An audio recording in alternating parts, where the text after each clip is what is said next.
मकर सङ्क्रान्तिको अघिल्लो दिन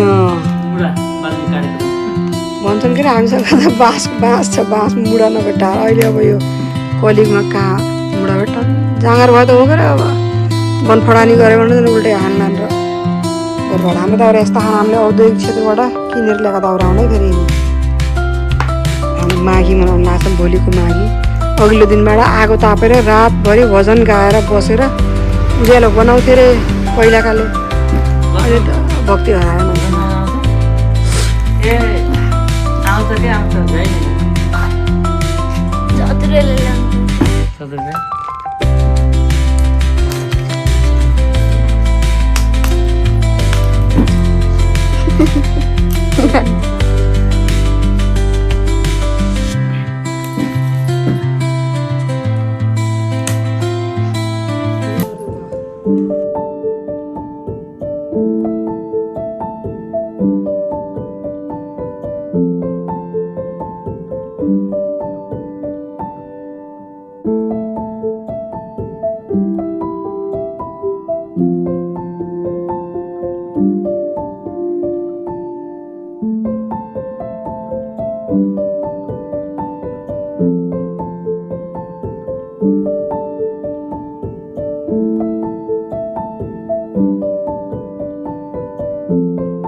हेलो हाई एभ्रिवान, मकर सङ्क्रान्तिको सबैलाई धेरै धेरै शुभकामना।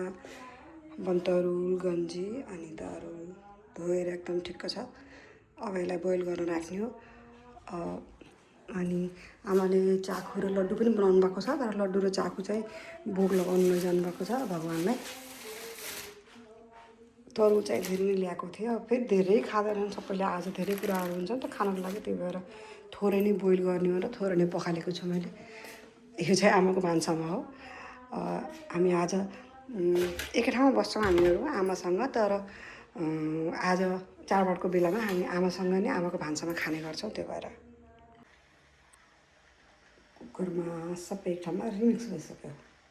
मैले चाहिँ एकदम थोरै पानी लिएर त्यसमा थोरै घिउ राखेर, पानीमा घिउ राखेर सबै चिजहरू राखेर एक ठाउँमा बोइल गर्नु राख्दिएँ। एक सिटीमा लगभग पाकिहाल्छ। आगो चाहिँ मिडियम राखेपछि। तपाईँहरूले कसरी पकाउनुहुन्छ, तपाईँ कसरी बोइल गर्नुहुन्छ, मसँग पक्कै पनि सेयर गर्नु होला। बिहान उठ्दाखेरि 5 बजे म केही पनि थिएन, सफा थियो मौसम। अहिले पुरा कुहिरो लाएर देख्न सक्नुहुन्छ। आज बाबुको पसल जानु थाल्यो। बुवा दुध ल्याउनु जानुहुन्छ सधैँ। आज पसल खोल्नु थाल्यो जानुहुन्छ भोला लागेर। यस्तो पुरा कुहिरो छ। माघी भनेर दर्शाएको होला। चिसो छ एकदम गाइस। चिसो कस्तो छ भनेपछि अहिले ओहो। अनि बिहानसम्म सफा, भर्खरसम्म सफा थियो कि 5 मिनटमा यस्तो कुरो लाग्यो। चिसो। ह्याप्पी सङ्क्रान्ति सबैलाई फेरि पनि।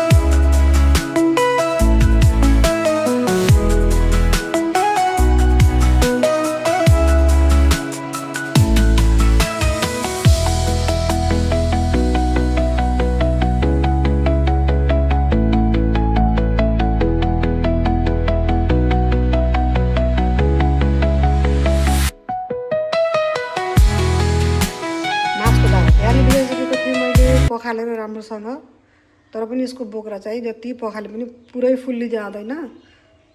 यो चाहिँ चामल हो, चामल पनि भिजाइसकेको थिएँ मैले। अब यसमा मैले घिउ राखिसकेको छु। माघे सङ्क्रान्तिको खिचडीमाथि घिउ ज्वाइँ, अचार स्पेसल, मुला काटेर घिउ ज्वाइँ। फेरि हाम्रो स्पेसल खाना यही हो। आज खिर खानु पर्छ साउनमा, माघमा चाहिँ खिचडी खानुपर्छ भनेर खिचडी बनाएको।